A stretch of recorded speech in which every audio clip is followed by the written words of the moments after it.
What if your dreams didn't die? What if it's just waiting for you to come back to it? Hi, I'm Teen, and this is a space for the faith filled, purpose led dream getters. And today, let's talk about your dreams.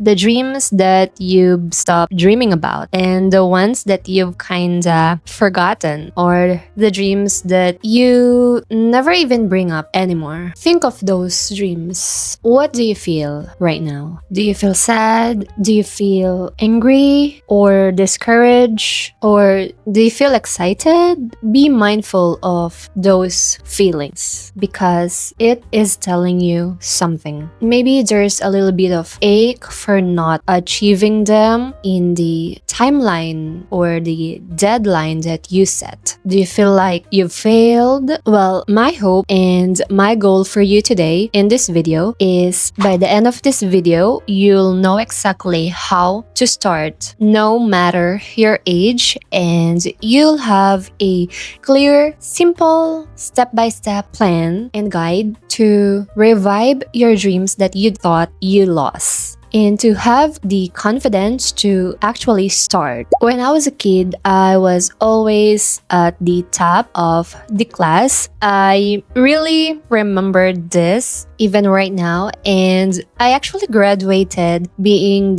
in the top 3. So I was so happy back then in grade school. I even got a bronze medal for it. I didn't even mind being in the top 3 because the top 1 and the top 2 both had parents who were teachers at our school. Still, being in the top 3 felt like I was on the top of the world. I was so happy, genuinely. I couldn't even explain the feeling, and I just knew back then that I was smart and I was so happy. Then came high school and I was still in the top 10, which was great, but by the time that I graduated, I wasn't in the top 10 anymore. And when I got to college, there were moments in my first and second year on college that I would perfect exams like 100% perfect, and I even got the highest grade in my class. I have multiple flat ones on my scorecard or on my report cards, and that felt amazing. I felt like I was really smart and I was doing good academically. Though I didn't graduate with honors during college, I still could remember those days that felt really amazing. Honestly, I had no clue what I wanted to do in my life back then or what career to pursue. And it wasn't until 2020 when I discovered what I truly want. I started to write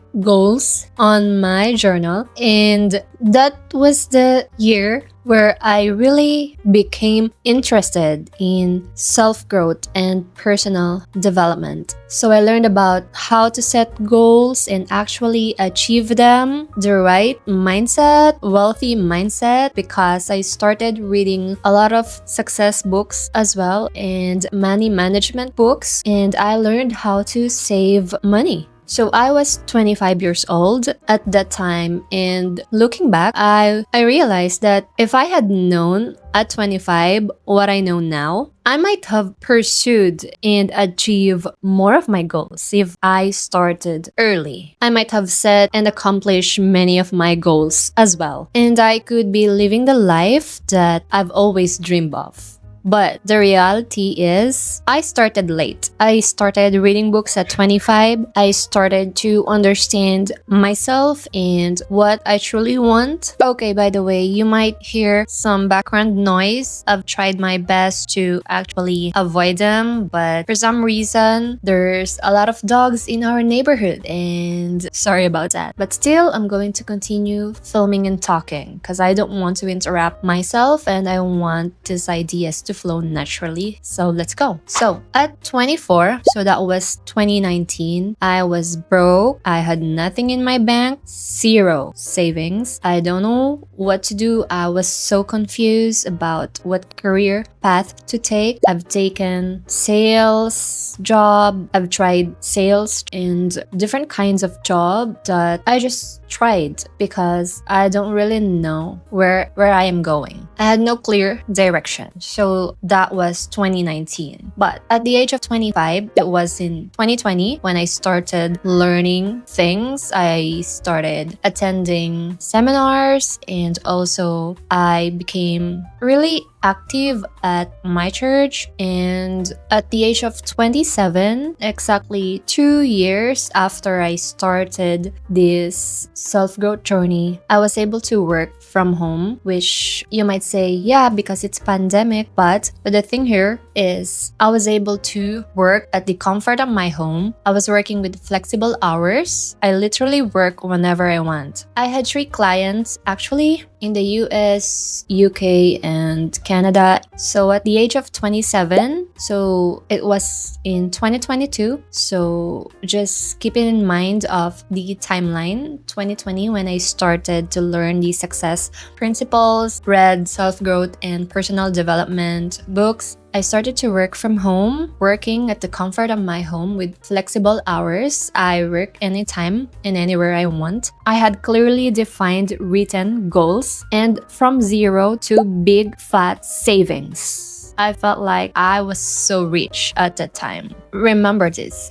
I had nothing in 2020, as in zero bank account. And in 2022, big fat emergency fund and savings. And the most important thing, it became clear to me where I'm going. I know exactly where I'm going because I've set goals, I have vision, and I have purpose. It's too late is a lie. Okay, you think maybe it's too late for you. Maybe you're 30 or 40 or whatever your age is. Let me just say, it's not too late. Let me just read these powerful quotes. It says, what you want wants you. You just have to hang in there long enough to eventually get a yes. And another, when you write the story of your life, don't let anyone else hold the pen. So is it really too late for you? Do you really think that it's the end? Well, as long as you're breathing and you have breath in your lungs, God is not finished with you yet. And your best days are right just in front of you. Your dreams lost their spark or your life lost its meaning. Here's how to start chasing your dreams again. Step number 1, reconnect with the original dream. To rediscover your original dream, think of the version of you where you felt most alive. Usually, it's because you are connected to your purpose. It's what gives your life meaning. You may know this or maybe not, but your passion for life, it started when you were young, when you were a kid. Those moments and times that you really don't care about what other people think, and you could do whatever you want and you can sing, dance, and just be fully alive. Right now, reconnect with that version of you. Those dreams that maybe you felt were gone, rediscover them. Make your dreams come alive and start to visualize the life that you want and the life that you would love to be living. Just let your imagination run free and give yourself permission to dream. Sight is the function of the eyes, but vision is a function of the heart. That's so beautiful, right? Your vision, it is or it comes from your heart. That's why the Bible talks about why we should live by faith and not by sight. Because our dreams and goals and those visions that seems far out of reach, you actually need to activate your faith to really pursue them and go after them. You need faith. You need to believe that you are worthy of good things and you are capable. It all started with vision, having the dream. Step number 2, start with micro action. I actually have a sticker on my wall and it says, small consistent steps repeated over time. This is a phrase and an important lesson that I've learned from the book Slight Edge, that our small actions compounded over time will result to either success or failure if you keep doing small, consistent error in judgment or wrong decisions consistently. So we should be on the positive side, right? Start with taking small actions, micro actions, because it might felt big, it might felt scary if you will think about it, that you wanted to pursue a grand dream. No, start with small things. Every little thing that you do every single day compound, because tiny actions make progress feel possible or achievable, and consistency beats intensity when you're restarting. Step number 3, build courage instead of waiting for confidence. So I've heard this somewhere. Confidence comes from proof. You need to begin scared and do the thing, and you shall have the power. That's a famous line from Ralph Waldo Emerson. Successful people begin scared.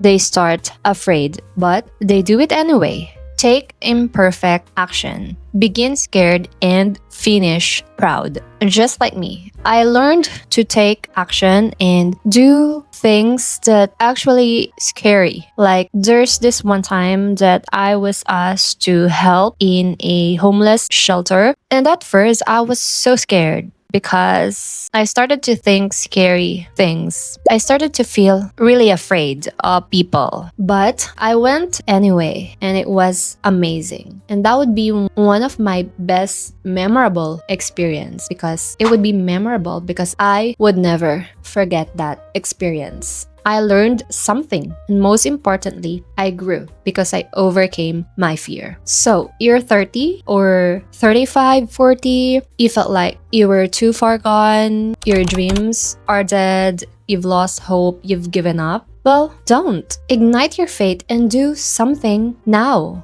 I hope this video encouraged you to continue pursuing your dreams, especially if those dreams are God-given dreams and goals, meaning you are meant to do something greater and your life has meaning, has purpose. There's this classic motivational quote, and it says, "The best time to plant a tree was 20 years ago, and the next best time is now." See, if you didn't start chasing your dreams when you were in 20, just like me, well, the best time to start is now, whatever your age. Or even if you've tried so many times and you've failed so many times, well, that's a sign that you're almost there. Because successful people talk about how failures are the stepping stone. That's the key for reaching your goals faster, or to becoming successful faster. Fail fast.